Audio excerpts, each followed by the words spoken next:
සුබ සන්ධ්‍යාවක් පුතේ සියලු දෙනාට. අද අපි මේ සම්බන්ධ වෙලා ඉන්නේ 2027 රිවිෂන් ක්ලාස් එකට අදාළ ගිය සතියේ පවත්වපු දෙවන ටෙස්ට් එකට අදාළව එහෙම නැත්නම් PRP ටෙස්ට් නම්බර් 2 එකේ ඩිස්කෂන් ක්ලාස් එකත් එක්ක තමයි සිකුරාදා රෑ අපි මේ දැන් සම්බන්ධ වෙලා ඉන්නේ. ඉතින් දරුවෝ මේ වෙනකොට ඒ අදාළ දෙවෙනි ටෙස්ට් එකට අදාළව ගාල්ල පන්තියත් ඒ වගේම මාතර ක්ලාස් එකටත් අදාළව සියලු කණ්ඩායම් වලට අදාළව අපි ටෙප් මාකින් කරලා ඔයාලට දීලා තියෙනවා. ඉතින් රෑන්ක් එකත් එක්ක රෑන්කින් ලිස්ට් එක රිලීස් කරලා තියෙනවා පන්ති දෙකට වෙන වෙනම.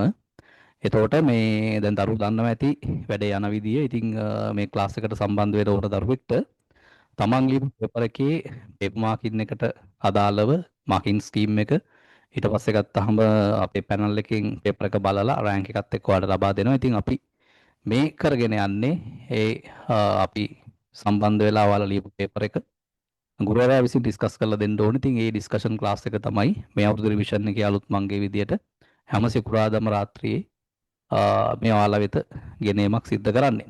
ඉතින් අද දෙවනි දවස් අපේ ඩිස්කෂන් ක්ලාස් එකේ ඉතින් අපි වැඩි කතා නැතුව අපේ රිවිෂන් පේපර් 2 එකට යමු. අපි ඩිස්කෂන් එකට අදාළව පුතා මේ ඒ කතා කරනකොට මුලින්ම ප්‍රීමියම් රිවිෂන් පේපර් කියන පේපර් එක ගොඩක් වෙලාවට MCQ ටික බේස් වෙලා තියෙන නම්බර් සිස්ටම් කියන පාඩමට අදාළව. ඉතින් ඒ නිසා වට මෙතන ස්ක්‍රීන් එකේ ඩිස්ප්ලේ වෙනවා ප්‍රශ්න ටික මොනවද කියන එක.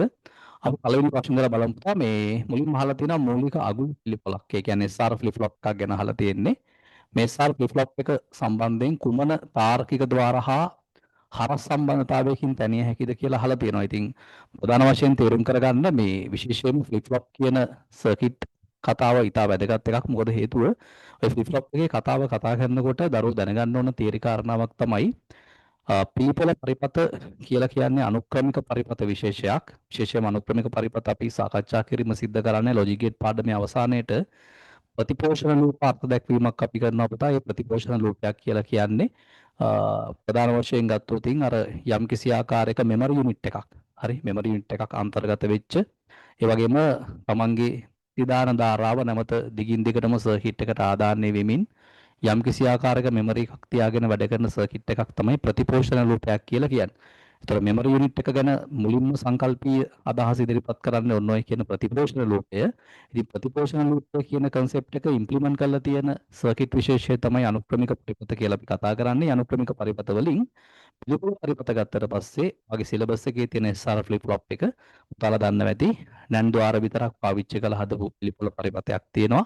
ඒ වගේම නෝ ద్వාර පමණක් පාවිච්චි කරලා හදපු පිළිපොළ පරිපතයක් තියෙනවා. ඒවා හරස් තැනීමෙන් තමයි නිර්මාණය කරගන්නේ. දැන් උදාහරණයක් විදියට සාමාන්‍යයෙන් ගත්තොතින් නැන්ඩ් එකකින් එකක් තියෙනවා. ඒ වගේම නෝ එකකින් එකක් තියෙනවා. ඒතකොට ඕවා ගත්තට පස්සේ ප්‍රධාන වශයෙන් අහලා තියෙන කුමන තාර්කික ద్వාර හරස් සම්බන්ධයෙන් තැනිය හැකිද කියලා. ඒතකොට බොහොම පැහැදිලි. දැන් උත්තරේ මගේ අතින් කියුණා. නෝ ద్వාර සහ නැන්ඩ් ద్వාර කියලා තියෙනවා. ඒ වගේම මේ දෙක නෙමෙයි. මේ සහ කියන එක තියෙන හින්දා මේ උත්තරේ ගන්න හැකියාවක් නැහැ. නෝ ద్వාර විතරක් පාවිච්චි කරලා හදන්නත් හැකියාවක් තියෙනවා පුතා. ඒ වගේම නැන් ద్వාර විතරක් පාවිච්චි කරලා හදන්න හැකියාව තියෙනවා. මේවා මූලික තියරි. උත්තරේ බවට පත් වෙන උත්තරේ අංක 5. එතකොට ප්‍රධාන වශයෙන් මෙතන පොයින්ට් එකක් දාලා තියාගන්න මේ අගුල් පිළිපලක්. එහෙම නැත්නම් SR ෆ්ලිප් ෆ්ලොප් එකක් කියලා කියන්නේ අදාළ සර්කිට් එක තුල යම්කිසි මතකයක් අන්තර්ගත වෙච්ච පරිපතයක් වෙනවා. මේක මෙමරි යුනිට් එකක්. ඉතින් මේ මෙමරි යුනිට් එක තුල බොහෝ පැහැදිලිව කිසි ගැටලුවක් නැතුව එයාලා සහ අදාළ යම්කිසි ආකාරයක විද්‍යුත් මොනවා හරි ආරෝපණ ලබා කරන්න හැකියාවක් එයාලගේ තියෙනවා. ඉතින් ඒ නිසා මේ ප්‍රධාන වශයෙන් ගත්තොත් දැන් නෝ ద్వාර පාවිච්චි කරලා හඳින ෆ්ලිප් ෆ්ලොප් එක මෙන්න මේ වගේ එකක් තමයි එන්නේ සාමාන්‍ය තත්ත්වයට තේදී. මෙතනින් එක ආදානයක් මෙතනින් තව ආදානයක් ඊට පස්සේ ගත්තාම මේ පැත්තෙන් ගත්තොත් මෙතනින් R එක මෙතනින් S එක මෙයාගේ තියෙන අවුට්පුට් එක කෙලින්ම මෙයාට ඉන්පුට් එකක් වෙද්දී මෙයාගේ අවුට්පුට් එක මෙයාට ඉන්පුට් එකක් වෙනවා. මෙතන ප්‍රතිදාන දෙකක් තියෙනවා Q සහ Q dash කියලා.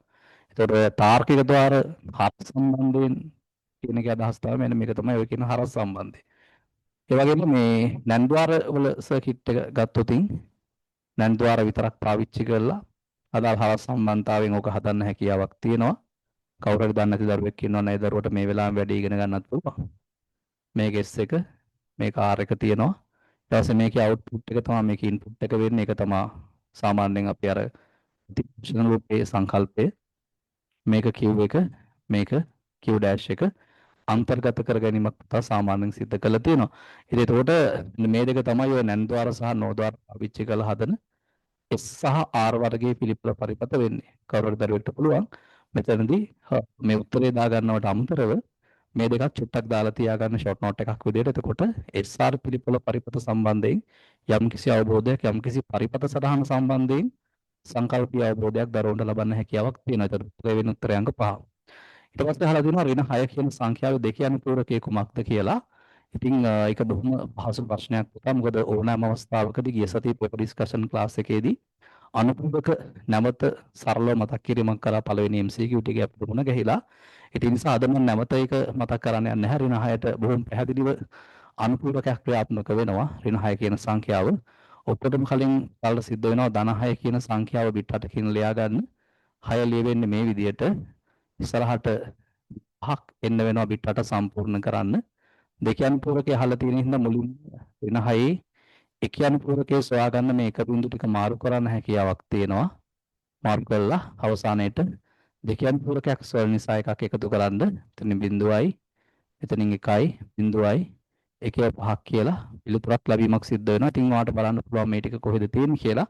ඔයාලට පේනවා ඇති පිළිතුරු අංකය විදියට පිළිතුරු අංකය එක ලැබීම සිද්ධ වෙනවා. ඉතින් යම් අවස්ථාවකදී ඔයාලගෙන් ධන 6 කියන එකේ දෙක අනුපූරකය ඇහුවොත් ධන සංඛ්‍යාවක ඔයාලා දන්නවා ඇති විශේෂ අනුපූරකයක් නැහැ. ඔයාලට කරන්න තියෙන්නේ ද්විමේය වශයෙන් අදාළ 6 කියන සංඛ්‍යාව බිට් 8කින් ලියා තැබීම විතරයි. එතකොට යම් කිසි ධන සංඛ්‍යාවක සහ ඊට අදාළ ඍණ සංඛ්‍යාවේ අනුපූරක දෙකේ අනුපූරක පැහැදිලිව වෙනස් වීමක් සිද්ධ වෙනවා. හරි. ධන සංඛ්‍යාවේ නිකාම දෙකේ පාදයෙන් බිට් 8න් ලිවීමක් තමයි බලාපොරොත්තු වෙන්නේ.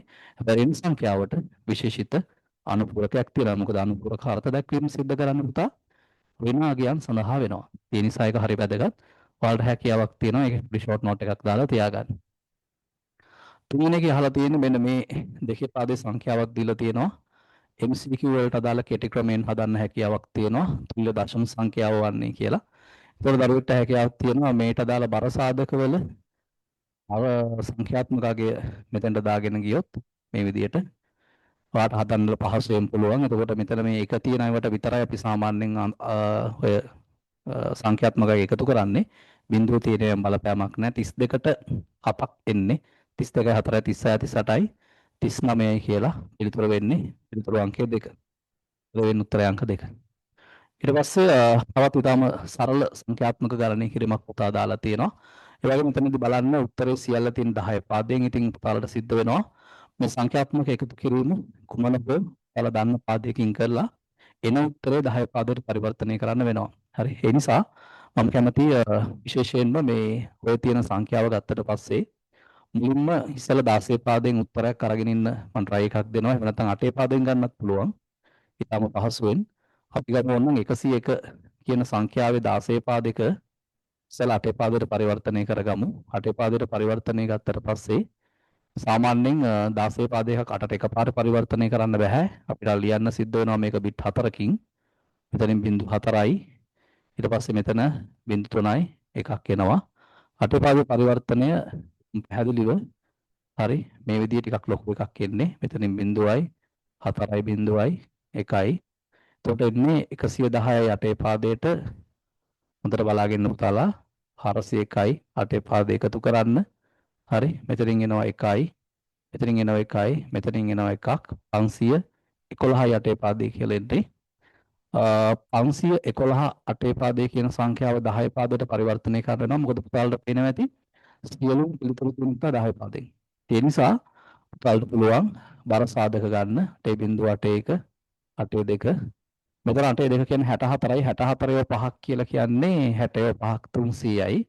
එතනින් එනවා මේ 60ව 5ක් 300 වෙද්දි 4ව 5ක් 20යි 320ක් ධන එක්වරක් 8යි එක්වරක් 8 බිංදුව කියන්නේ 8 බිංදුව කියන්නේ 1යි මේ වගේ තමයි 329යි 10 පාදේ කියලා පිළිතුරක් ලැබීම සිද්ධ වෙනවා.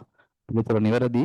පිළිතුරු අංකය පොඩි වෙනසක් තියෙනවා. 1 2 3 4 5 ගිහිල්ලා තියෙන්නේ. පිළිතුර වෙන්නේ පිළිතුරු අංකය 3 කියන එක. හරි පිළිතුර වෙන්නේ පිළිතුරු අංකය 3 කියන එක. ඒවා බොහොම සාමාන්‍ය ගණනය කිරීම. ඊට පස්සේ මෙතන ප්‍රශ්න චුට්ටක් පේන්නේ නැති හින්දා මම මේක චුට්ටක් අයින් කරගන්නවා. 9.25 කියන සංඛ්‍යාවේ ද්විම නිරූපණය අහලා තියෙනවා. හරිද?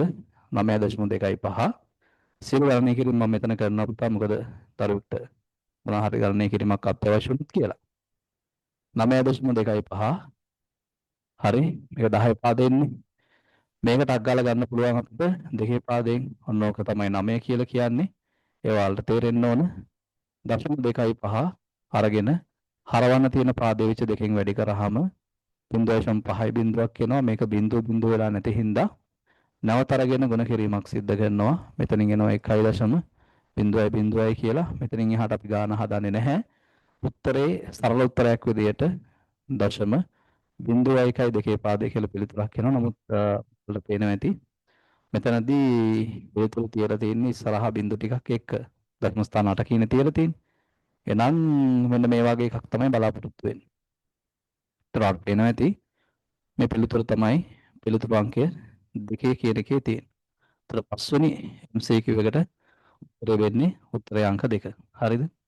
ඒ වගේ මතක තියාගන්න ගොඩාක් වෙලාවට මේ 10 පාද එකක් මේ දෙකේ පාදයට දශම සංඛ්‍යා පරිවර්තන පාස් පේපර්ස් වල ගොඩාක් ඇවිල්ලා තියෙනවා. ඉතින් දරුවෝ සූදානම් වෙද්දී පාස් පේපර්ස් try කරද්දී මේක බලන්න මේ වගේ නම තමයි එන්නේ. එක්තරා අවුරුද්දක මට මතකයි මෙන්න මෙහෙම එකකුත් ආවා. 13.1 2 5 10 පාදයේ සංඛ්‍යාව දෙකේ පාදයට පරිවර්තනය. ඉතින් තාම ලීසි. මේක මේ වගේ එකක් එන්නේ 0.1 2 5 හරිද?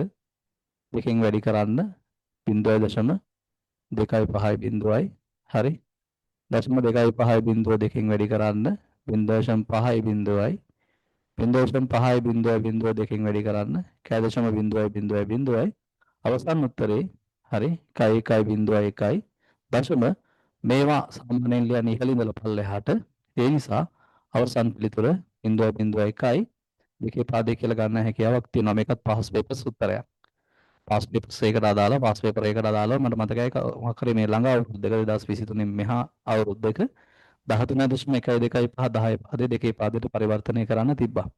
බහුතරයක් වෙලාවට එන්නේ සාමාන්‍යයෙන් ද්විමය සංඛ්‍යාවක් ද්විමය සංඛ්‍යාවක් එක්ක 10 පාදයට එක්ක 10 පාදේ සංඛ්‍යාව ද්විමය සංඛ්‍යාවකට දශම පරිවර්තනයක් තමයි පේපර් එකේ එන්නේ.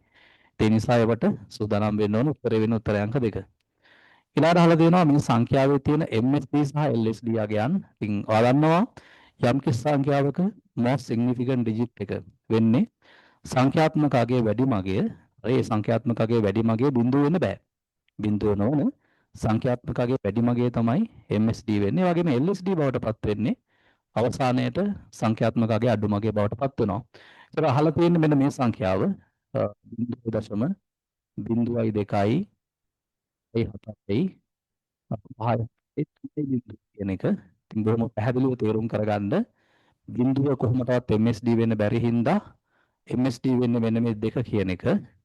ඒ වගේම මේ බිඳුව අගයක් නැති හින්දා LSD වෙන්නේ පැහැදිලිව 3 කියන සංඛ්‍යාව. ඒතර උත්තර වෙන්නේ 2 සහ 3 කියන එක 6 වෙනි ප්‍රශ්නෙට උත්තර වෙන්නේ උත්තරය අංක 2.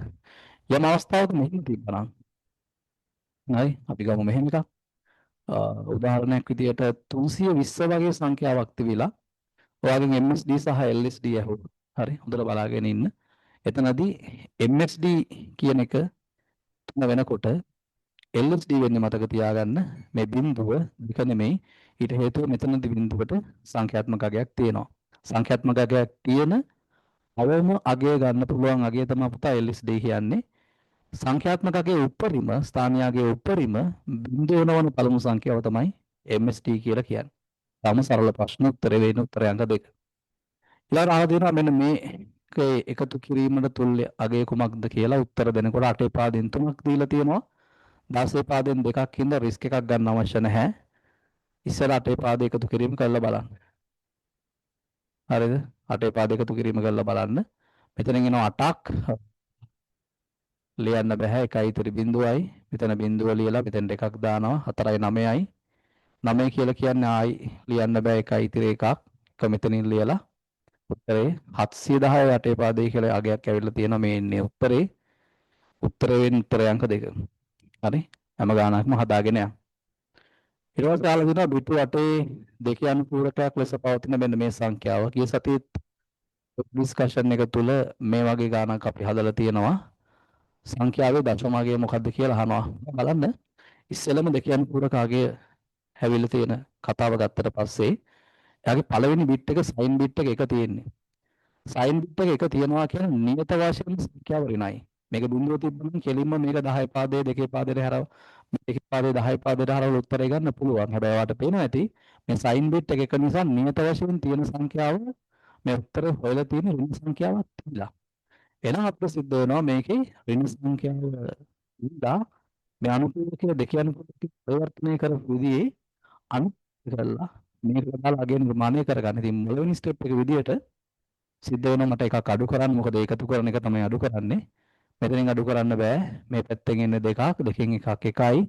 0.01යි 0.3යි 1යි කියලා එනවා. මේ තියෙන්නේ සංඛ්‍යාවේ එකී අනුපූරකය. හරි. මේක අනිත් පැත්ත ගහන්න සිද්ධ වෙනවා මට. 0යි 1යි 0යි සංඛ්‍යාත්මක විශාලත්වය ධන විදියට ගන්න. 1යි මෙතන 2 මෙතන 4 8 16 32 64 කියලා තියෙන 96යි 112යි 116ක් වෙනවා විශාලත්වය. ඍණින්ද ඍණාත්මක අතින් දාලා 116 කියලා ගන්න හැකියාවක් තියෙනවා. ඒකට ඒ කතාවේදී ඍණ 116 කියලා උත්තරයක් තමයි මට ඇවිල්ලා තියෙන්නේ.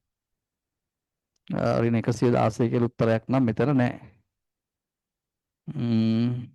නැවත පොඩ්ඩක් try කරොත් 1.0.0 මේක ඍණ හින්දා ඉස්සෙල් එකක් අඩු කරලා ගන්න ඕන. මෙතන එන්න එතකොට මෙතනින් මේ පැත්තට එන්න වෙනවා. දෙකෙන් එකක් 1යි 0යි 0.1යි 0.3යි 1. එයා අනිත් පැත්ත ගහනවා විශාලත්වය ගන්න. මේ වගේ එකක් එන්නේ. හරි. ඔක අතර පස්සේ. මෙතන 1 මෙතන 2 මෙතන 4 මෙතන 8 16 32 64 96යි 112යි 116යි 118ක් එනවා පුතා. 116 නෙමෙයි. බොහොම පැහැදිලිව 112ට 6ක් නෙමෙයි 6ක් එන්නේ. එතන උත්තරය 116 නෙමෙයි. බොහොම පැහැදිලි උත්තරේ වෙන 118යි කියලා පිළිතුර ලැබෙනවා. හරි. උත්තරය වෙන්නේ උත්තරය අංක 4. ඒ කියන සංඛ්‍යාවේ ඇස් කියාගේ දීලා තියෙනවා. පුතාලා දන්නවා ඒ කියනගේ ඇස් කියාගේ දෙන්න දෙයක්වත් නැහැ. ධන 65 නෙවෙයි තියෙන්නේ. හරි. මෙන්න මේ සංඛ්‍යාවේ ඇස් කි නිරූපණය අහනවා. ඉතින් ඉස්සෙල්ලම බලන්න මේ තියෙන 64 මෙතන තියෙන 1 2 4 මේ තියෙන 4 MCQ විදිහට ගන්න ඕන. මේ තියෙන 1 5යි 69 කීයද කියලානේ බලන්න තියෙන්නේ. A කියන්නේ 65යි නම් B කියන්නේ 66 C 67 D 68 E තමයි 69 බවට පත් වෙන්නේ. හරි 9 වෙනි MCQ එක. E තමයි 69 බවට පත් වෙන්නේ. now උත්තරේ වෙන්නේ උත්තරය අංක 1. ඒ ඇස් කියා ගැන අපි මතක් තියාගන්න කියලා තියෙනවා දරුවන්ට. සාමාන්‍යයෙන් කැපිටල් A ගියාගේ 65යි 10 පාදයෙන් සිම්පල් A ගියාගේ 97යි කියලා චුට්ටක් ඔළුවේ තියාගත්තොත් මේ වගේව කරන්න හරිම ලේසියෙන් ගන්න හැකියාවක් තියෙනවා. ඊට පස්සේ 10 වෙනි ප්‍රශ්නේ අහලා තියෙනවා වලාකුළු පරිගණනයේ වාසියක් නොවන්නේ කියලා. හොඳට මතක තියාගන්න ක්ලවුඩ් කම්පියුටින් කියන එක ගත්තට පස්සේ තනිකර රඳා පවතින සියලු දේවල් ටික අන්තර්ජාලය තුල වෙනවා. සියල්ල අන්තර්ජාලය තුල රඳා පවතින සේවාවන් තියෙන්නේ. ප්‍රධාන වශයෙන් ගත්තොත් ක්ලවුඩ් කම්පියුටින් වල සේවා ආකෘති තුනක් තියෙනවා. පුතාලා දන්නවා ඇති ඒක. ප්‍රධාන සේවා ආකෘති තුනයි. හරි. ප්‍රධාන සේවා ආකෘති තුන තුල ප්‍රධාන වශයෙන් ගත්තොත් software as a service, platform as a service, infrastructure as a service කියලා වර්ග තුනක් තියෙනවා. එහෙනම් අහලා වලාකුළු පරිගණනයේ වාසියක් නොවන්නේ කියන්නේ අවාසියක් අහන්නේ අන්තර්ජාල පහසුකම් නොමැතිව භාවිතා කිරීමට නොහැකි වීම මේක අවාසියක් මේක උත්තරයක් විදිහට ගන්න පුළුවන් අන්තර්ජාලය තුළ ලිපි ලේඛන ගබඩා කළ හැකි වීම ඒක පුත අවාසියක් ඕනෑම ස්ථානයක සිට අන්තර්ජාලය හරහා ප්‍රවේශ වීමේ හැකියාව වාසියක් මෘදුකාංග සඳහා යන වියදම අඩු වීම මෙතන පොඩි පොයින්ට් එකක් දාගන්න ඊට හේතුව තමයි සාමාන්‍යයෙන් ක්ලවුඩ් කම්පියුටිං සර්විස් එකක් පාවිච්චි කරද්දී පන්ති තීරු ගන්නදී බොහොම පැහැදිලිව කියන දෙයක් තමයි අපි පාවිච්චි කරන ප්‍රමාණයට පමණයි පුතා ගෙවීම් සිද්ධ කරන්නේ. දැන් උදාහරණයක් විදිහට වාගේ ගබඩා අවශ්‍යතාවයකට වා හાર્ඩ් ඩ්‍රයිව් එකක් මිලදී ගත්තොත් සමහරට පුතාලගේ ගබඩා අවශ්‍යතාවයේ තියෙන ගිගාබයිට් 31යි. නමුත් වා ගන්න හાર્ඩ් එක 500 GB වෙන්න 500 GB වෙන්න පුළුවන්. 500 GB එකකට ඔයා 500 GB වලට සල්ලි ගෙවලා ගත්තට ඔයාගේ දත්ත අවශ්‍යතාවය තියෙන ගිගාබයිට් 31යි. නමුත් ක්ලවුඩ් සර්විස් එකක් පාවිච්චි කරද්දී අපි හිතමු Google Drive එක කියලා. ඔයාට 31 නම් මේ පාවිච්චි කරන ප්‍රමාණයට තමයි ඊට දාලා සබ්ස්ක්‍රිප්ෂන් ෆී එකක් ඔයාට ගෙවන්න සිද්ධ වෙන්නේ. ඉතින් ඒ නිසා මෘදුකාංග සඳහා යන වියදම අඩු වීම කියන කාරණාව හෝ නැත්නම් ඔය ක්ලවුඩ් සර්විසස් වලදී අපි අර පාවිච්චි කරන ප්‍රමාණයට පමණක් ගෙවීම් සිද්ධ කරනවා කියන කාරණාව හිත පැහැදිලිව ගන්න හැකියාවක් තියෙනවා. ඒ නිසා මේක වාසියක්. දුරස්ව පිටා තියෙන සේවා යෝජක පරිගණකයක දත්ත තොරතුරු වඩා කර තබා ගැනීමට අවශ්‍ය විටකදී ලබා ගැනීමේ හැකියාව කියලා දෙනවා. ඒ කියන්නේ ඕනම වෙලාවක සර්වර් කම්පියුටර් එක තියලා හරිද දත්ත සහ තොරතුරු ගබඩා කරලා තියලා අවශ්‍ය විදිහට ගන්න හැකියාවක් තියෙනවා කියලා තියෙනවා. ඉතින් ඒක වාසියක් විදිහට ගන්න පුළුවන්. එතකොට බොහොම පහදලිව මුඛක ඉන්ටර්නෙට් එක අවස්ථාවකදී චර පරක්වත් ක්ලවුඩ් සර්විස් කියන ඒවා ඩවුන් වීමක් සිද්ධ වෙනවා. 11 වෙනි වගන්තියේ 11 වෙනි ප්‍රශ්නෙට මාකින් පැනල් එක තුල ගයක් දීලා තියෙනවා. මොකද මේකේ ප්‍රශ්නයක් දීලා නැහැ. අපි දැනට නිකන් ප්‍රශ්නයක් දාගත්තොත් මේකට මේ පහස් දක්වන වගන්ති සලකා බලලා හරියව ටික තෝරන්න කියලා. හරි. මොකද ඩිස්කෂන් එකේදී අපිට වැදගත්. ලකුණුවත් ප්‍රමාණය සංඛ්‍යා එකතු කිරීම සහ අඩු කිරීම සඳහා භාවිතා කරයි කියලා වාක්‍යයක් තියෙනවා. බොහොම වැරදි උත්තරයක්. මොකද හේතුව ලකුණුවත් ප්‍රමාණය භාවිතා කිරීමක් සිද්ධ කරන්නේ සංඛ්‍යාවක ධන බව ඍණ බව තීරණය කරන්න. එතනදී ප්‍රධාන වශයෙන් සංඛ්‍යාව බිට් 8කින් නිරූපණය කළා. ඒ බිට් 8 ඇතුළෙන්ම පළවෙනි තියෙන බිට් එක රිසර්ව් කරනවා රිසර්ව් බිට් එකක් විදියට සංඛ්‍යාවේ ලකුණු තීරණය කරන්න. එතනදී බොහොම පැහැදිලිව ළමයින්ට තේරුම් ගන්න ඕන අදාළ ලකුණුවත් බිටුව බිඳුව නම් සංඛ්‍යාව ධන වෙනවා. ලකුණුවත් බිටුව 1 නම් සංඛ්‍යාව ඍණ වෙනවා. ඒ නිසා ලකුණුවත් සංකල්පය තුළ සංඛ්‍යා එකතු කිරීම සහ අඩු කිරීම කරන එක නෙමෙයි සාමාන්‍යයෙන් සිද්ධ කරන්නේ. බොහොම පැහැදිලිව මතක තියාගන්න මේක භාවිතා කිරීමක් සිද්ධ කරන්නේ සංඛ්‍යාවක ධන බව හෝ ඍණ බව තීරණය කිරීමට වෙනවා. එතකොට මේ වාක්‍ය වැරදි. එකේ අනුපූරකයේ සරල ගණනය කිරීම සඳහා භාවිතා නොකරයි කියලා තියෙනවා. ඒක වැරදි කතාවක්. එකේ අනුපූරකයෙන් ඉතා සරල ගණනය කිරීම කරන්න හැකියාවක් තියෙනවා. ඒ වගේම මතක තියාගන්න අනුපූරක ක්‍රමයේ තියෙන සුවිශේෂතාවයක් තියෙනවා පුතා. එයා අඩු කිරීම කියන concept එක කරන්නේ එකතු කිරීමක් විදියට.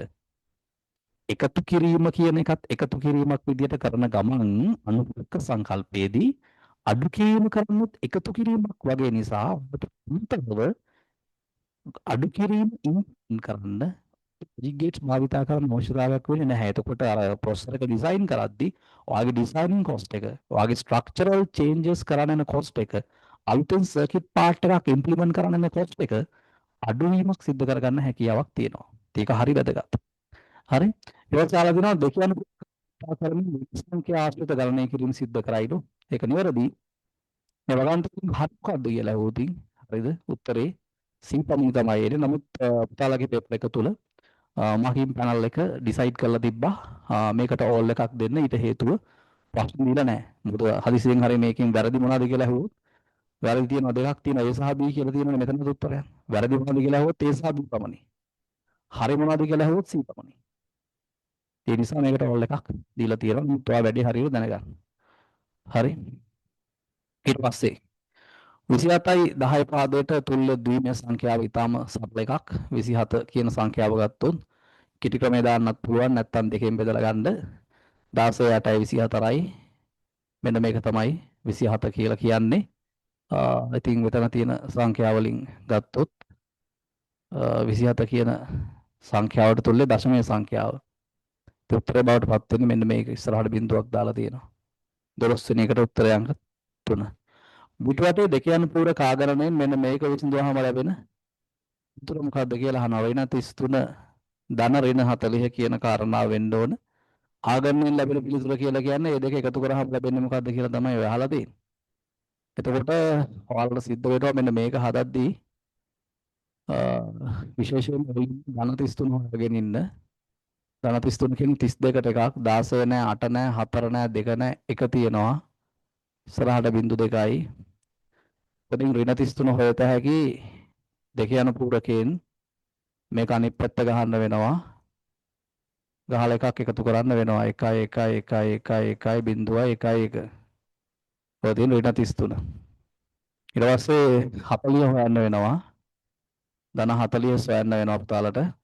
32යි 16ට නෑ 8ට 40යි 4 නෑ 2 නෑ 1යි බිංදු 2යි වෙන 40 දෙක යන පූරකය හොයන්න වෙන්නේ මේකට එකක් එකතු කරන්න ඕන 0.0.0.1යි 1යි 0.1යි එකක් එනවා හරිද මෙතන ඍණ 33 තියෙනවා මෙතන ඍණ 40 තියෙනවා ඔය දෙක එකතු කරන්න වෙනවා 1යි 0යි එකේව 5යි මෙතනින් එකේව 2යි 0.1යි 1යි 3යි ඔය දෙක ආකලනය කිරීමක් තියෙන 1යි 0යි 1යි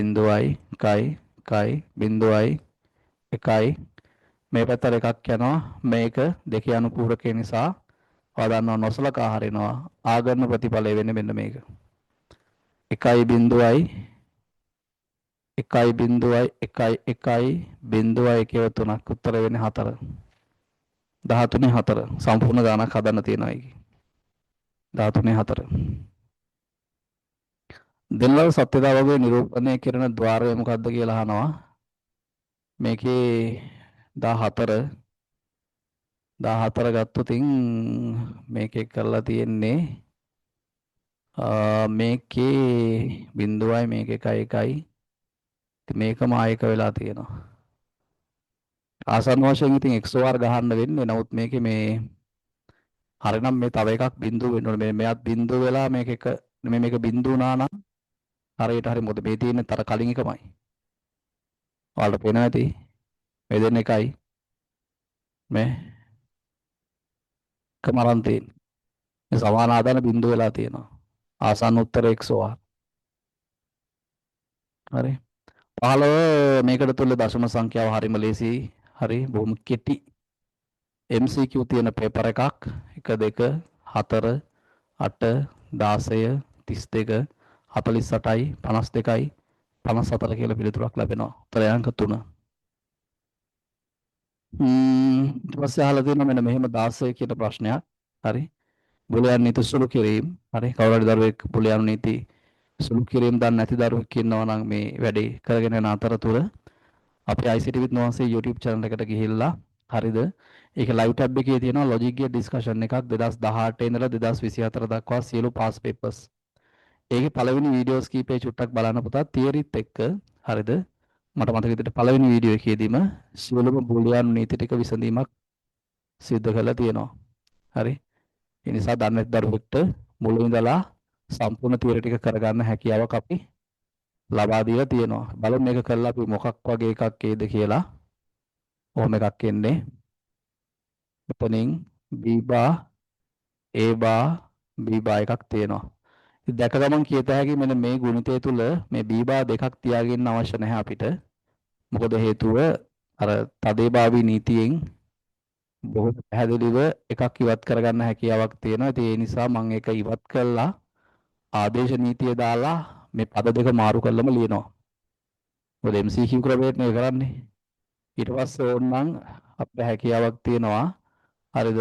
මෙතන ඩීමෝගන් දාගන්න. එතකොට A bar B bar එකක් මෙතන එනවා. මම මේකත් මෙතෙන්ට ගෙනල්ලා ලියනවා. A bar මෙතන බලා ගන්න A bar B bar මේකමයි මේ තියෙන්නේ. මෙතන ඩීමෝගන් දැම්මේ. මෙන්න මේකට ඊට පස්සේ A bar දන්න B එකක් තියෙනවා. මේ දෙක වෙනුවට ඩීමෝගන් නෙමෙයි මේ තදේභාවී නීතිය දාන්න පුළුවන්. ඔය තියෙන්නේ ඒක. A bar දන්න B. හරි. ඊට පස්සේ මේක වරහන් සුළු වෙනවා. සුළුදී A bar ගුණිතය A bar.B bar එකක් විදිහට ලේ වෙනවා ධන මේක ලියුවොතින් A bar.B bar එකක් එනවා. මෙයා සහ මෙයා මේ කැලල. ඉතින් මේ කොටස ඔයා දන්නවා බිඳුවයි. හරි මේ කොටස කොහොමද බිඳුව වෙනවනේ. මේ සමස්ත පදේ බිඳුව වෙලා අවසාන උත්තරයක් විදිහට හරිද A bar.B bar එකක් එනවා. එහෙම උත්තරයක් පේන්න නැහැ.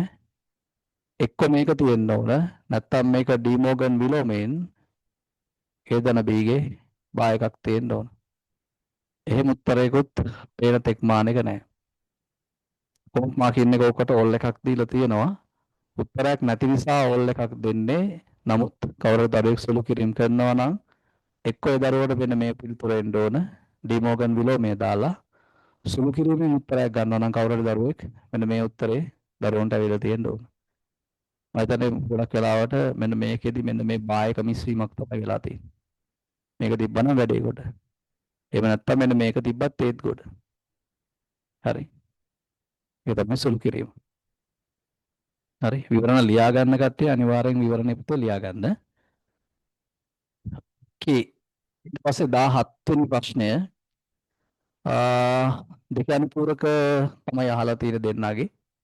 ධන පහ නම් අවුලක් ඇත්තෙම නැහැ. ධන පහ කියන්නේ 101 කියන එක ඉස්සරහින් බිංදු පහක් එනවා. ඍණ 9 හොයන්න වෙනවා. ඉස්සෙල්ලා ධන 9 හොයලිමු. මේක තමයි 9 කියලා කියන්නේ. හරි. මේක ඍණ 9ට එනකොට ඉස්සෙල්ලා එකේව 4යි බිංදුවයි 1 1 බිංදුවට එකක් එකතු කරනවා 1 1 1 බිංදුවයි එකේවා 4ක් ගන්න හැකියාවක් තියෙනවා. එතකොට ඔය තියෙන දෙකේ අනුපූරකය පුස් කම්ප්ලිමන්ට් එක ඍණ 9. මේ තියෙන ධන 5. ඒතර උත්තරේ 101 එකක් එනවා. අතන එකේව 4ක් එනවානේ. එකේව 4ක් එක බිංදුවයි එකේව 3ක්. එකේව 4ක් එක බිංදුවයි එකේ 3 මෙතන තියෙනවා. මේක තමයි උත්තරේ. උත්තරේ අංක 1. 18 තාර්කික ద్వාර සම්බන්ධයෙන් සත්‍ය ප්‍රකාශනය අහන්නේ එවැනි තාර්කික ద్వාරයක් සෑම විටම එක් ප්‍රතිදානයක් පමණක් ලබා දේ. තාර්කික ద్వාර කියන්නේ පුතා AND එක 1යි, OR එක 1යි, NOT එක 1යි, NAND එක 1යි, NOR එක 1යි, XNOR එකයි. ඒක ගන්න පුළුවන්. හරි. අනුක්‍රමික පරිපථයක් මතකයක් පවතී. ඔය අනුක්‍රමික පරිපථ කියන්නේ අර මම කියපු එක ෆ්ලිප් ෆ්ලොප් එක උදාහරණයක්. ලියා ගන්න. ඒවස් විශ්වදාර කියලා කියන්නේ යුනිවර්සල් ගේට්ස්. යුනිවර්සල් ගේට්ස් දෙකක් තියෙනවානේ. විශ්වදාර කියලා කියන්නේ NAND එකයි NOR එකයි. උන්නම් සටහන් කරලා තියාගන්න.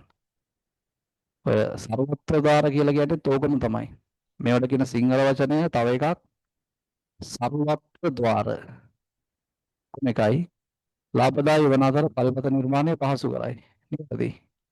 සියල්ල නිවැරදි. මොකද අපි කොහොමද යුනිවර්සල් ගේට්ස් පාවිච්චි කරන්නේත් ඒකෙත්නේ.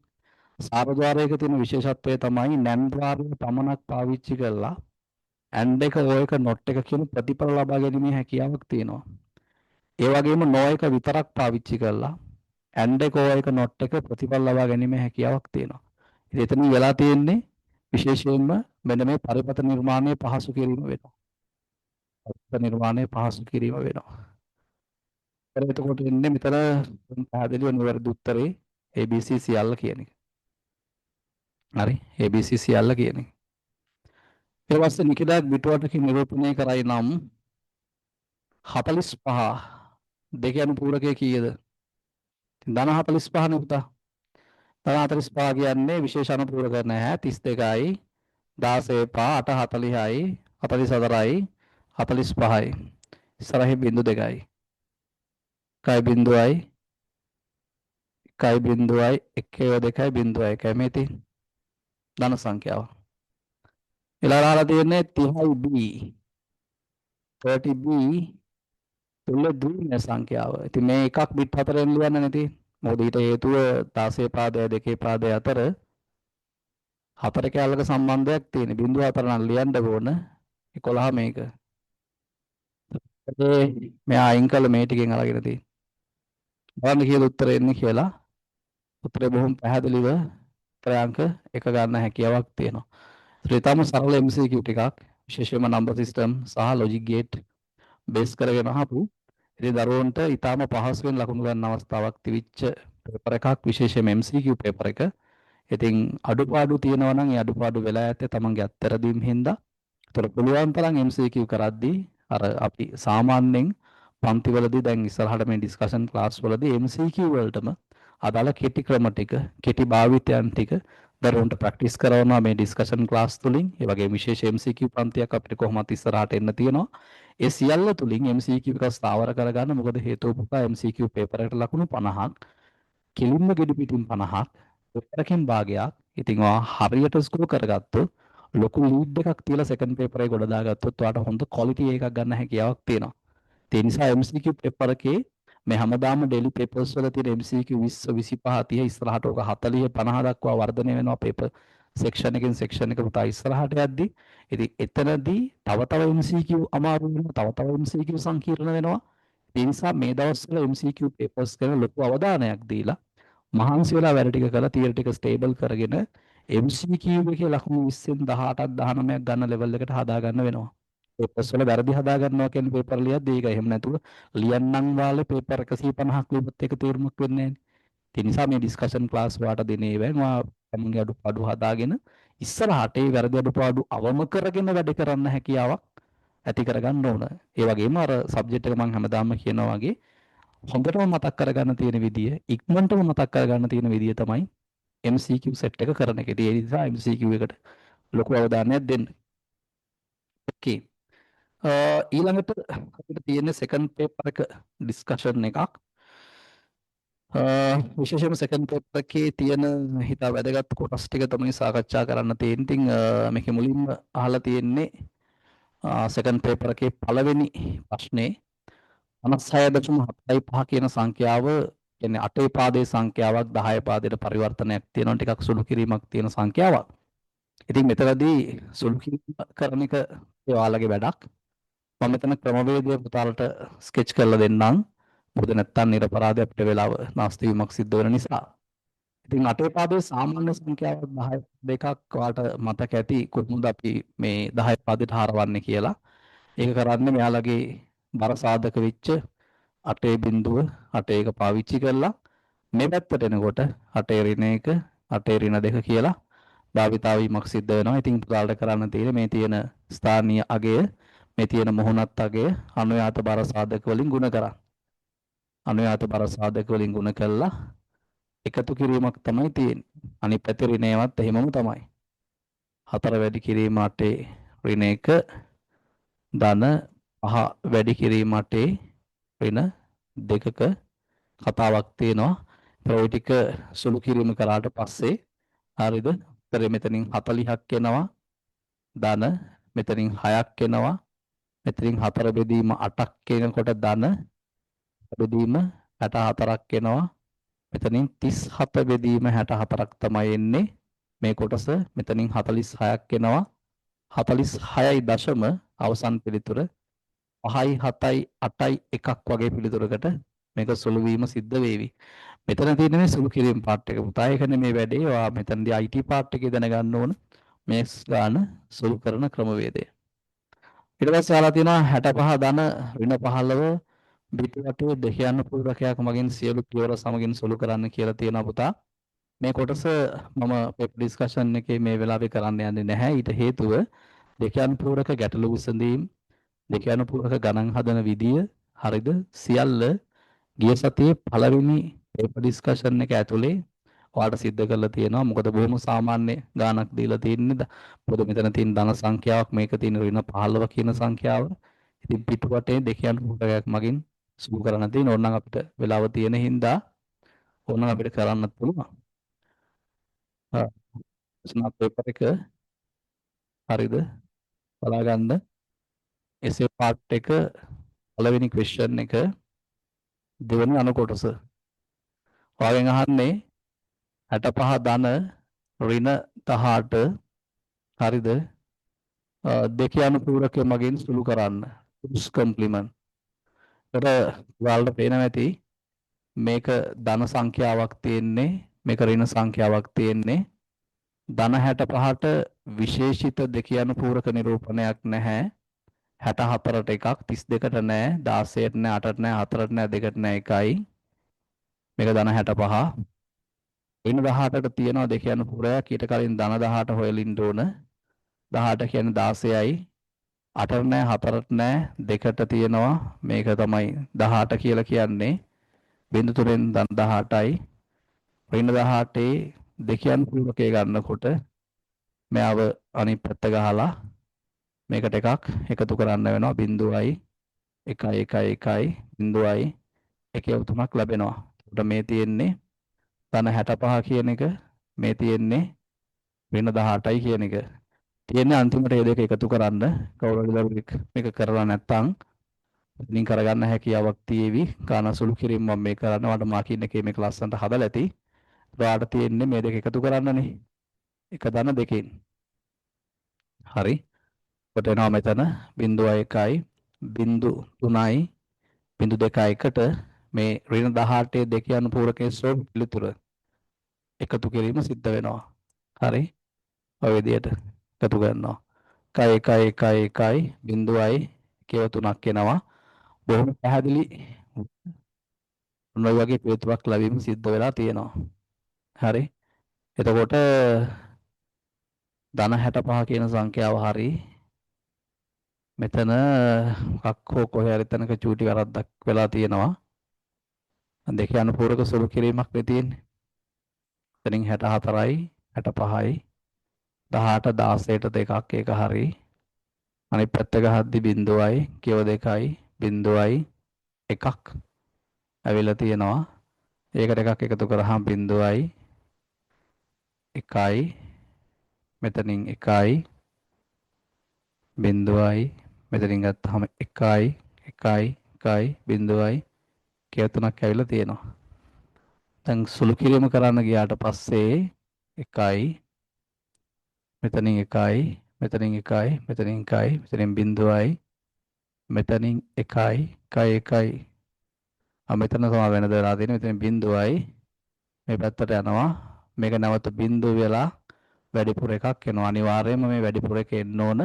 එහෙම නැත්නම් මෙතන අවසන් පිළිතුර අපිට එන්න ඕන ධන උත්තරයක් එද්දී ඒක අනුපූරක හෝ වේවා දෙක අනුපූරක හෝ වේවා නියත වශයෙන් මතක තියාගන්න වැඩිපුර බිට් එකක් ලැබීම සිද්ධ වෙනවා. මේක දෙක අනුපූරකයෙන් හින්දා අපි මේ වැඩිපුර බිට් එක සලකන්නේ නැහැ. අවසන් පිළිතුර මෙන්න මේ පිළිතුරට සුළු වෙනවා. බලමු. මෙතනින් 15ක් තියෙනවා. මෙතන 16යි 32යි 47ක් එනවා.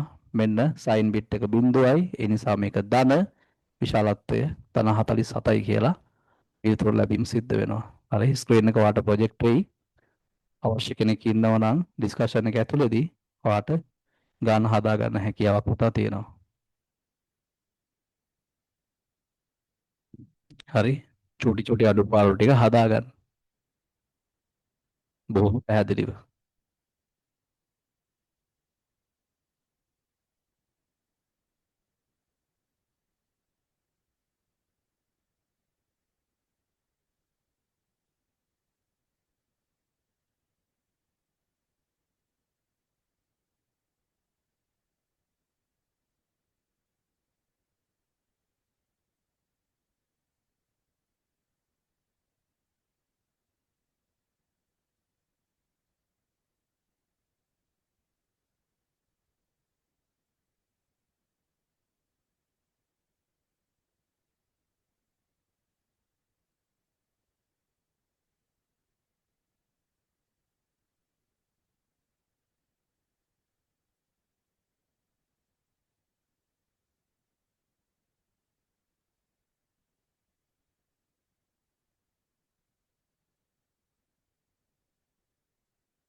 හරි.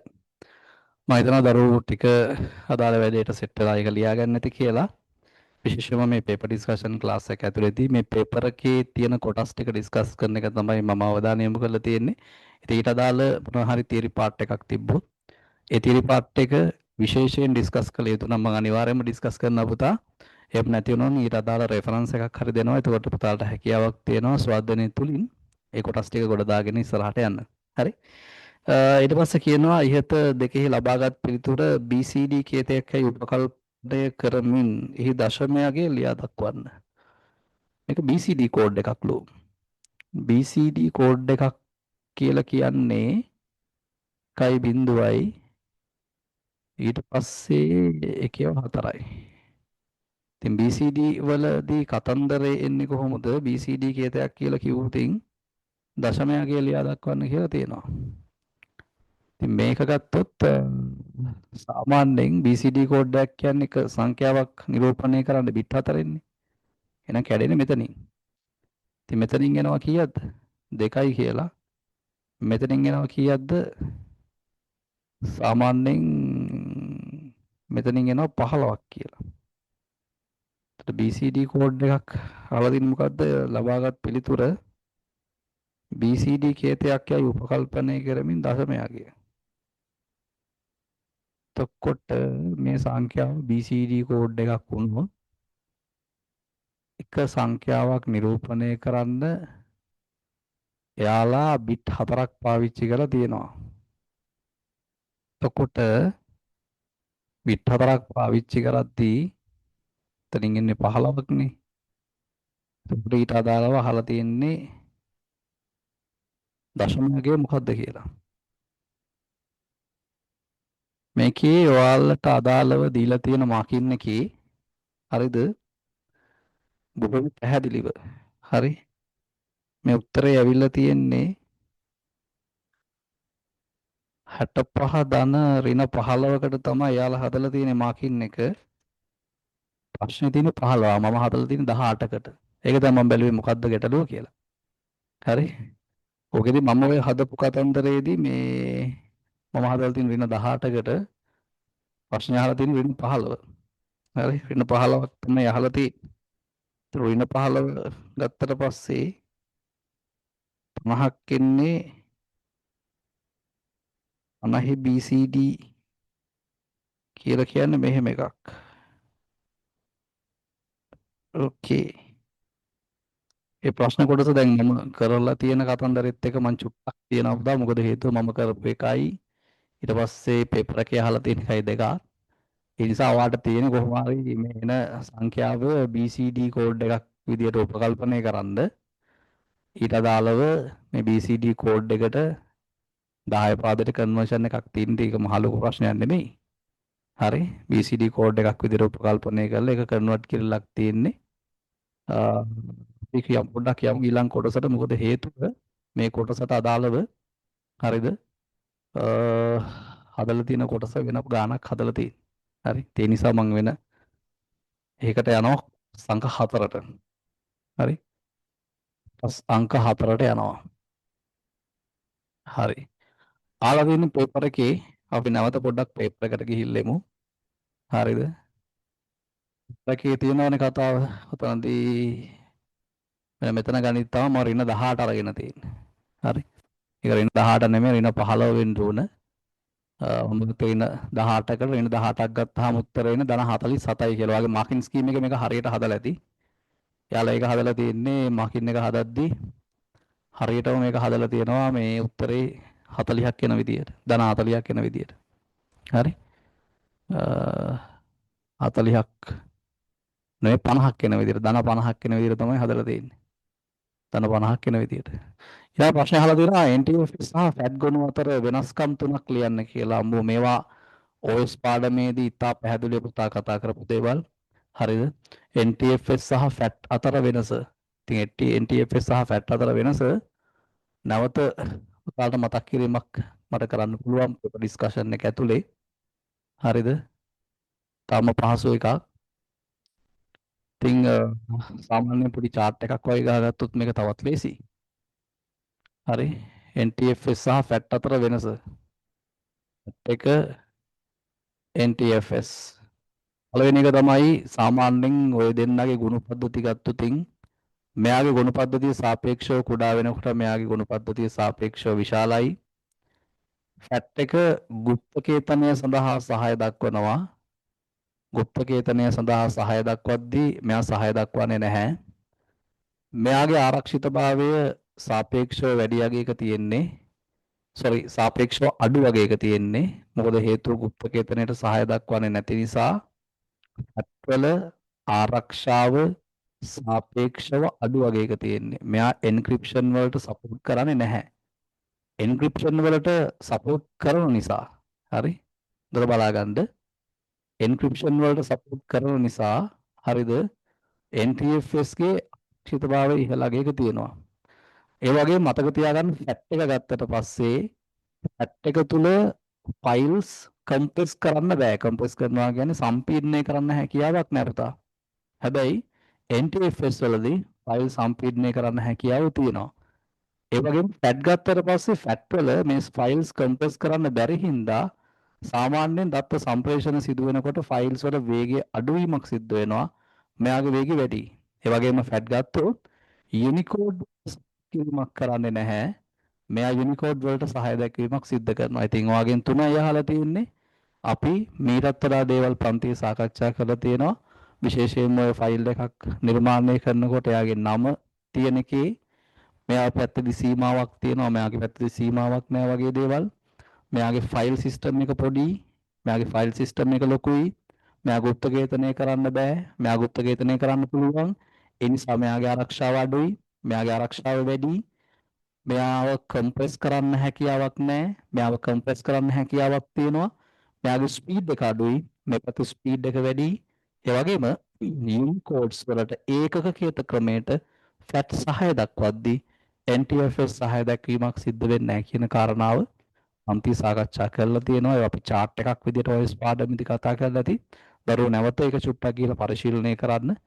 ඒක ඉතා වැදගත්. ගොඩක් කවුරුද පේපර් එකේ අහනවා. තුන් ප්‍රශ්නේ සාමාන්‍ය විභාග පොත්ත කියන ටයිප් එකේ එකක් පහත දැක්වෙන ඊවාණිජ්‍ය සම්බන්ධ එක් එක් ප්‍රකාශ ඛණ්ඩ හරි එක් එක් ප්‍රකාශ ඛණ්ඩ අරගෙන පහත දී ඇති පද ලයිස්තුවෙන් වඩාත්ම සුදුසු පදේ තෝරන්න තියෙන්නේ.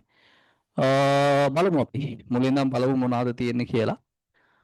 මෙතන සාමාන්‍යයෙන් e-market place එක තියෙන සාමාන්‍ය නම් ටිකක් තියෙන සාමාන්‍ය අපි ඔය e-commerce කියන පාඩමේදී කතා කරන ප්‍රධාන වෙනස් වචන සෙට් එක ඔක්කොම ටික වගේ මෙතන තියෙනවා. ඉතින් ගත්තොතින් brick and click කියලා කියන්නේ සාම්ප්‍රදායික ව්‍යාපාරයයි වෙබ්සයිට් එකකුයි දෙකම තියෙන එක තමයි ඔය brick and click කියලා කියන්නේ. මේ තියෙන්නේ අන්තර්ගත සපයන්නන් කියලා කියන්නේ content providersලා අර ඉන්ටර්නෙට් එකේ ඉන්න ගමන් කාටුන් එකක් වෙන්න පුළුවන්, graphic එකක් වෙන්න පුළුවන්, lyric එකක් වෙන්න පුළුවන්. අපිට සල්ලි දීලා යාළගෙන ලබා ගන්න හැකියාවක් තියෙන කට්ටිය. ඊවාණිජ්‍ය කියන්නේ ඉතින් e-commerce තමයි ප්‍රධාන වශයෙන්ම ඒ පාඩමේදී අරමුණ අපි කතා කරන්නේ වෙබ්සයිට් එකක් මත පදනම් වෙලා විදුලි මුදල් භාවිතයෙන් කරන වෙළඳාමක්. හරි. කණ්ඩායම් ලෙස මිලදී ගැනීම කියලා කියන්නේ අර විශේෂයෙන්ම අපිට විශේෂ වට්ටම් වාසි ලබා ගැනීම සඳහා අප කණ්ඩායමක් එකතු වෙලා ලොකු ලොට් එකක් එකපාර මිලදී ගැනීමේ ක්‍රියාවලියක්. තොරතුරු තරවකරුවන් කියන්නේ අර අන්තර්ජාලය තුලම ඉන්න වෙබ්සයිට් වල වැඩ කරන ගමන් ඒවයි ඩේටා එකතු කරලා ඒවා ලොකුවට විකිණීම් සිද්ධ කරලා ඒවයින් ආදායම් ලබන පුද්ගලයන්. මාර්ගගත වෙළඳපොළ කියලා කියන්නේ eBay වගේ එකක්. Pure Brick කියලා කියන්නේ සාම්ප්‍රදායික ව්‍යාපාරයක්. Pure Click කියලා කියන්නේ වෙබ්සයිට් එකක් මත පදනම් වෙච්ච ව්‍යාපාරයක්. ප්‍රතිවේන්දේශීය කියලා කියන්නේ ගැනුම්කරුවාට වාසි ලැබෙන ක්‍රමවේදයක් බිලිං සිස්ටම් එකක් යූස් කරලා කරන එකක්. අතත්ත්ව ප්‍රජාව කියලා කියන්නේ භෞතික මුණ ගැහෙන්නේ නැතුව අන්තර්ජාලය තුල එකතු වෙලා යාළගේ තියෙන අදහස් ෂෙයා කරගන්න සෙට් එකක්. අතත්ත්ව වල ප්‍රදර්ශනකාරයක් කියලා කියන්නේ e-market place එකක් වගේම එකක්. බලමු අපි. වෙබඩවිය හරහා තෙවන පාර්ශ්වයක ව්‍යාපාරවලට භාණ්ඩ හා සේවා විකිණීමට අවස්ථාවක් ලබා දී අලෙවියෙන් ප්‍රතිශතයක් ගාස්තුවක් ලෙස අය කර ගැනීම. වෙබඩවිය හරහා තෙවන පාර්ශ්වයකට ව්‍යාපාරයකට භාණ්ඩ හා සේවා විකිණීමට අවස්ථාව ලබා දී ඔය eBay එකේ වගේ වෙන කතාව මේ කියන්නේ. අපිට පුළුවන් සෙලර් කෙනෙක් විදිහට රෙජිස්ටර් වෙලා විශේෂයෙන්ම e-market place එකක් ඇතුලේ භාණ්ඩ විකිණීමක් සිද්ධ කරන්න. එතනදී යම්කිසි ප්‍රතිශතයක් ගාස්තුවක් ලෙස අය කර ගැනීමක් සිද්ධ වෙනවා. ඉතින් ඒකට උත්තරේ බවට පත් වෙන්න ඕන බොහොම පැහැදිලිව තියෙන ඒවායින් මෙන්න මේ අපත්‍ය වෙළඳ ප්‍රදර්ශනාගාර කියන පිළිතුර. මේක තමයි එක කියන එකට උත්තරේ වෙන්න ඕන. හරි. virtual front store කියන එක. හරිද? මොකද එයාලා තමයි සාමාන්‍යයෙන් උදාහරණයක් විදිහට ගත්තොත් eBay එක වගේ එකක සෙලර් කෙනෙක් විදිහට ඔයාලට රෙජිස්ටර් වෙන්න පුළුවන්. සෙලර් කෙනෙක් විදිහට රෙජිස්ටර් වෙලා ඔයාලට හැකියාවක් තියෙනවා භාණ්ඩ හා සේවා විකිණීමක් සිද්ධ කරන්න. යම්කිසි කමිෂන් එකක් පේමන්ට් එකට අදාළව එයාලා අය කර ගැනීමක් සමහර අපි කියනවා e-commerce platforms වල සාමාන්‍යයෙන් සිද්ධ වෙනවා. ඔය තියෙන එක ඊළඟට අහනවා මාර්ගගත ලබාගත හැකි නිතර අලුත් කරනු ලබන ප්‍රවෘත්ති බ්ලොග්ස් වීඩියෝ වැනි දෑ සැපයීම කරන්නේ කවුද කියලා. ඒ ඉතින් අන්තර්ගත සපයන්නන් වෙන්න ඕන. අන්තර්ගත සපයන්නන් කියන එක නා කොහෙද ඉන්නේ? මේ ඉන්නේ. මෙයා තමයි දෙක. හරිද? දෙවෙනි එක්කෙනා. පොදු රුචිකත්වය සහ අදහස් වමාරු කර ගැනීමට අන්තර්ජාලය ඔස්සේ ඉඩ ලැබීම. පොදු රුචිකත්වය සහ අදහස් වමාරු කර ගැනීමට අන්තර්ජාලය ඉඩ ලැබීම. එයින් අතත් ප්‍රජාව. ඔය විශේෂයෙන්ම සෝෂල් මීඩියා ප්ලැට්ෆෝම්ස් වල වගේ එකතු වෙලා ඉන්න ගමන් හරිද? සෝෂල් මීඩියා ප්ලැට්ෆෝම්ස් වල YouTube එකේ වගේ එකතු වෙලා ඉන්න ගමන් නිදහසේ අදහස් ප්‍රකාශ කිරීමක් සිද්ධ කරනවා.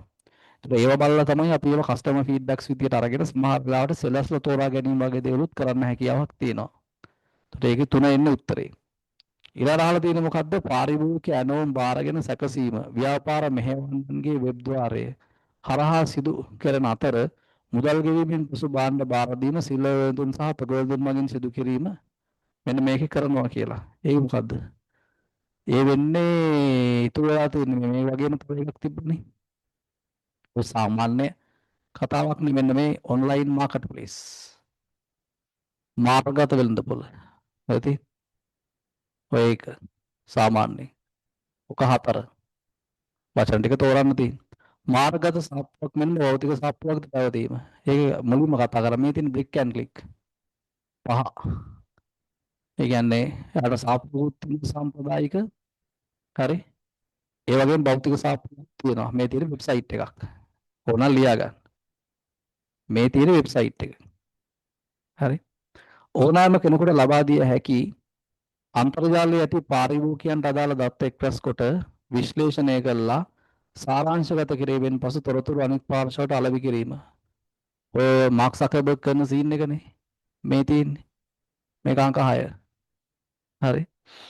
ඔය තියෙන තොරතුරු තරවු කරු අංක 6.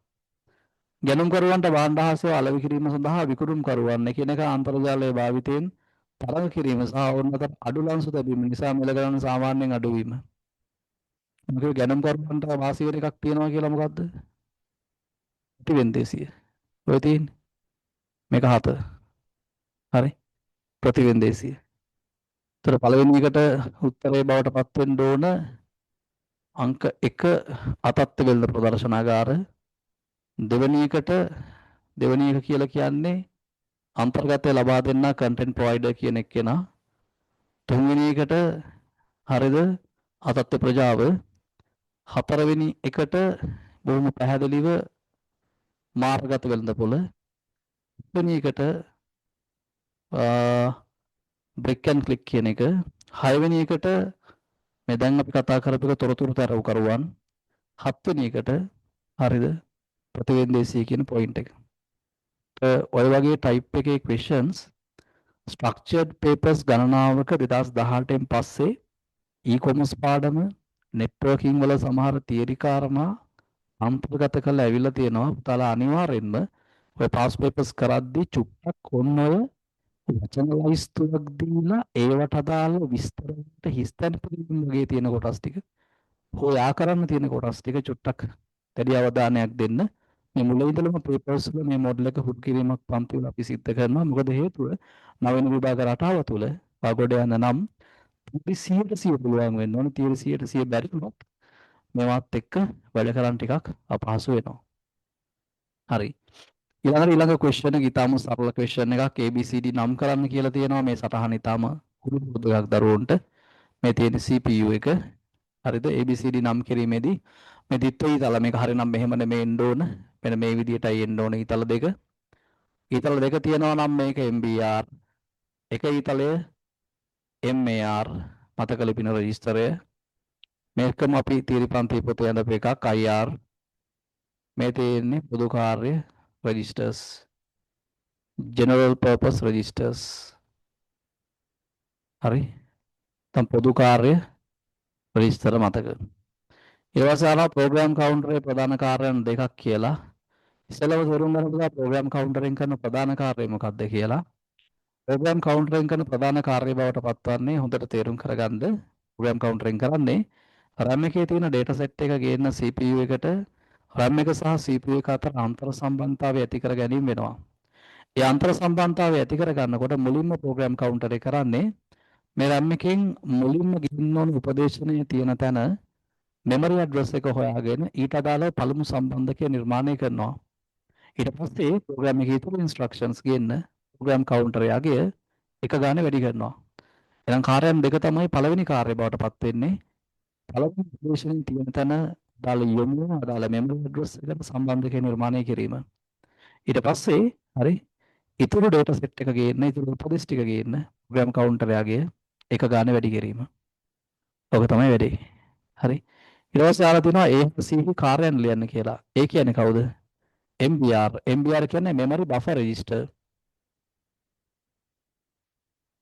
memory buffer register. memory buffer register එකේ ප්‍රධාන කාර්යය බවට පත්වන්නේ හොඳට තේරුම් කරගන්න memory buffer register එක අර general register එකෙන් කරනවා වගේම මේ RAM එකෙන් CPU එකට එන දත්ත අදාළ සකස් කිරීම කරනකන් తాවකාලිකව තැන්පත් කරලා තියාගන්නවා. ඒ වගේම මේකෙන් සකස් වුණ පස්සේ තොරතුරු මේ ඊතලය හරහා ප්‍රතිදානය වෙන තොරතුරු ප්‍රතිදානය වෙන අවස්ථාවක් එනකම් විශේෂයෙන්ම RAM එක ෆ්‍රී වෙනකන් ගිහිල්ලා data write වෙන්න తాවකාලිකව තැන්පත් කර ගැනීමක් සිද්ධ කරනවා. ඒතර එන දත්ත සහ යවන තොරතුරු తాවකාලිකව තැන්පත් කර ගැනීම තමයි MBR රාජකාරිය වෙන්නේ. සරලව. ඊට පස්සේ ආවත් අපි කවුරු C නේ? C රාජකාරිය. C කියන්නේ IR instruction register ඊට විශේෂ කෙනෙක්. එයා තමයි අර අපි කතා කරනවා ආහාර සෙවුම් චක්‍රය කියලා එකක්. අර ඔයා දන්නවා ඇති අපි RAM එකෙන් CPU එකට කියන data එකක් control unit එක පාවිච්චි කරලා පුතා විකේතනය කිරීමේ කාර්යයක් කරනවා. විකේතනයක් කරනවා කියන්නේ අපේ භාෂාවෙන් තියෙන එක අපි කම්පියුටර් එකට තේරෙන්න මැෂින් කෝඩ් එකට පරිවර්තනය කරනවා. ඒ පරිවර්තනය කර ගැනීමෙන් අනතුරුව තමයි CPU එකේ මගින් ඒවා එක්සිකියුට් කිරීම සිද්ධ කරන්නේ. IR රාජකාරී බවට පත් වෙන්නේ විකේතනයේ වූ දත්ත. විකේතනයේ වූ දත්ත කියලා කියන්නේ එක බින්දු එහෙමත් නැත්නම් මැෂින් ලැන්ග්වේජ් එකෙන් තියෙන දත්ත අර CPU එක ගෙනහිලා ක්‍රියාත්මක කරන මොහොත දක්වා తాවකාලිකව තැන්පත් කරලා තියාගන්නවා. හොඳට මතක තියාගන්න විකේතන ක්‍රියාවලිය සිද්ධ කරන්නේ එහෙම නැත්නම් අපේ භාෂාවෙන් තියෙන යන්ත්‍ර භාෂාවට හැරවීම සිද්ධ කරන්නේ බොහොම පැහැදිලිව මතක තියාගන්න කන්ට්‍රෝල් යුනිට් එක. ඒ කන්ට්‍රෝල් යුනිට් එකෙන් කන්වර්ට් කරපු විකේතන දත්ත එහෙම නැත්නම් අපි කියන එක බින්දුවෙන් තියෙන දත්ත ටික කම්පියුටර් එකේ CPU එක එක්සිකියුට් කරනකම් తాවකාලිකව රඳවා තබා ගැනීමක් තමයි විශේෂයෙන්ම මෙන්න මේ IR කිරීම IR සිද්ධ කරන්නේ. ඊට අමතරව අහලා තියෙනවා මේ ආකෘතිය දල සටහනක් අඳින්න කියලා. ඊටාම පහසු එකක්. ඔන්නේ වන්න ආකෘතිය. හරිද? මේ පැත්තෙන් ආදානය. හරිද? මේ පැත්තෙන් ප්‍රධාන මතකය main memory. මේ පැත්තෙන් ප්‍රතිදානය. හරිද? මේ හරියෙන් CPU එකේ එන්න ඕන මෙතන registers හරි මෙතන ALU මෙතන CU මෙතනින් ද්විතීයික මතකයේ තියෙනවා secondary memory හරිද ඔය ටිකනේ තියෙන්න ඕනේ ප්‍රධාන components ටික ඕක දත්ත ගැලීම් සිද්ධ වෙනකොට දත්ත ඊතල ටික ආදානයෙන් RAM එකට RAM එකෙන් register මතකය හරහා ALU එකට ALU එකෙන් සකස් කළා register හරහා ප්‍රධාන මතකයට ඒකෙන් output වෙන්න ද්විතීයික මතකයේ භාවිතා කිරීමක් සිද්ධ කරනවා නම් වැඩබල ඊතල ඔය විදිහට තියෙන්න ඕන. ඒ වගේම control unit එක තමයි විශේෂයෙන්ම අදාළ එකම පැත්තකට තමන්ගේ පැත්තට data ගන්න නැතුව සියලු ආදානෝපාංග, සියලු ප්‍රතිදානෝපාංග, සියලු මතක උපාංග කිව්වහම ඇතුලේ තියෙනවත් වෙනවා, එළියේ තියෙනවත් වෙනවා. සියලු මතක උපාංග සහ පරිගණකයේ CPU එක ඇතුළ සියල්ල කළමනාකරණය කරන්න අදාළ කරන සංඥා නිකුත් කිරීම සිද්ධ කරන්නේ control unit එක වෙනවා. ඉතින් මේ සටහන පළවෙනි පාඩම් වල කතා කරන ඉතාම සරල සටහනක්. නමුත් A level විභාගයට යනකොට 2027 විභාගයට මුහුණ දෙන දරුවෝ විදියට ආහරණ සෙවුම් චක්‍රය fetch decode execute cycle එක ඒ වගේම මතක තියාගන්න ඕනේ මාන ආකෘතිය කීපවතාවක් බලලා යන්න. බොහෝ වෙලාවට ස්ට්‍රක්චර්ඩ් එකේ පළවෙනි පාඩමෙන් ප්‍රශ්නයක් දැම්මොතින් මේවා එන්න හැකියාවක් තියෙනවා. ඉතින් හරි මේ සටහන අඳින්න පවා හොඳට ප්‍රැක්ටිස් කරලා යන්න. ඊට පස්සේ අහලා දෙනවා පරිගණකය තුල එක් පැත්තකට පමණක් ගලා යන දත්ත වශයක් නම් කරන්න කියලා. දත්ත වශයක් නෙමෙයි මේ වචනේ අයින් වෙන්න ඕන. පරිගණකය තුල එක් පැත්තකට පමණක් ගලාගෙන යන වශයක් නම් කළා එමගින් සිදු කරන කාර්යය ලියා දක්වන්න කියලා. මෙතනදී අපි අවධානය යොමු කරේ තමන්ගේ කම්පෝනන්ට් එකට එන්නේ නැතුව තමන්ගේ කම්පෝනන්ට් එකෙන් එළියට දත්ත ගෙන යන බස් එක. එහෙම නැත්නම් එළියට දත්ත සව උපදෙස් ගෙන යන පපය හරි බස් එක මොකක්ද කියන එක දැනගන්න තමයි අපිට ඒ කියන්නේ අපි ප්‍රශ්න පත්‍රයේදී උත්සාහ කරේ. ඒ නිසා මතක තියාගන්න උත්තරේ වෙන්නේ ඔයාලට පේනවා ඇති මේකේ එක පැත්තකට අදාළ විධාන ටික දීලා තමන් විධාන ටික දීලා පාඩුවේ ඉන්නේ මෙන්න මේ කන්ට්‍රෝල් යුනිට් එක ඊට දාලා බස්සේ තමයි කන්ට්‍රෝල් බස් කියලා කියන්නේ. එවත් නැත්නම් අපි කියනවා පාලන බස්සේ කියලා. පාලන බස්සේ තමයි උත්තරේ බවට පත් වෙන්නේ. සරි එක පැත්තකට තමයි යන්නේ සාමාන්‍යයෙන් ඉතින් අනිත් මේ කොළ පාට ඊතල සියල්ල නියෝජනය කරන්නේ දත්ත බස්සේ කියන එක. ඒක දෙපැත්තටම තත්ත්වගෙන යම සිද්ධ වෙනවා. මේවා ගෙනෙන පාලන විධාන එක් යුනිට් එක කොහොමද වැඩ කරන්න ඕන දත්ත පැමිණීමේදී කියලා තියෙන උපදෙස් ටික සියල්ල කන්ට්‍රෝල් යුනිට් එක මගින් ඉතුරු යුනිට්ස් වලට පම්ප් කිරීමක් සිද්ධ කරනවා. ඒව කරන්නේ මෙන්න මේ පාලන බසය පාවිච්චි කරලා. හරි. ප්‍රශ්න අංක 4 අහලා තියෙන්නේ ගෘහස්ත විදුලි රැහැන දීමේ පඩිපෙළක සවීකරණු ලබන විදුලි පහනක් ක්‍රියාත්මක කිරීම සඳහා දැල්වෙන පරිපත්‍ය මේක කියලා.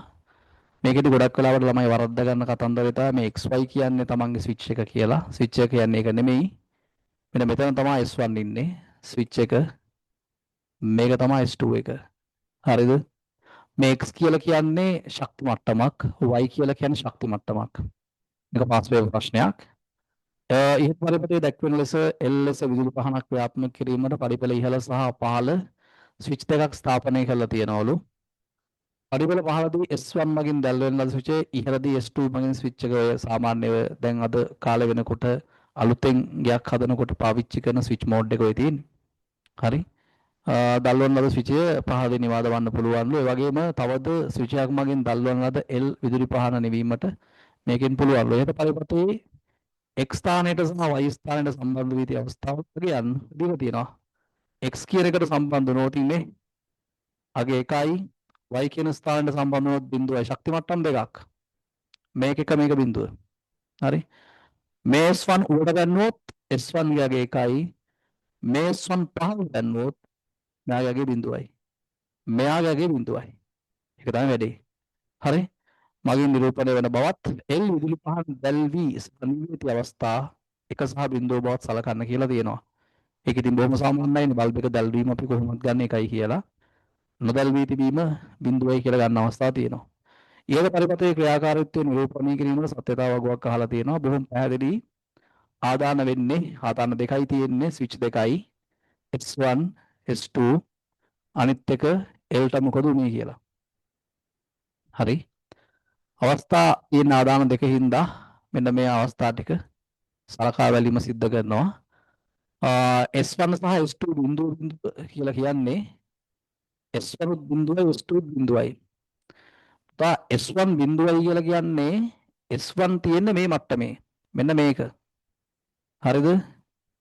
S2 බිඳුව කියලා කියන්නේ S2 තියෙන්නේ මේ මට්ටමේ. එතකොට පේනවද පරිපතේ පහළින් සංවෘත වෙනවා. ධාරණය ගලන වෙනවා. එහෙනම් මේක එකයි. ඊළඟට හරිද? ඊළඟට මෙතන තියෙන S2 S1 ඊළඟට S1 බිඳුවයි. ඒ කියන්නේ මේක මෙතෙන්ට එනවා.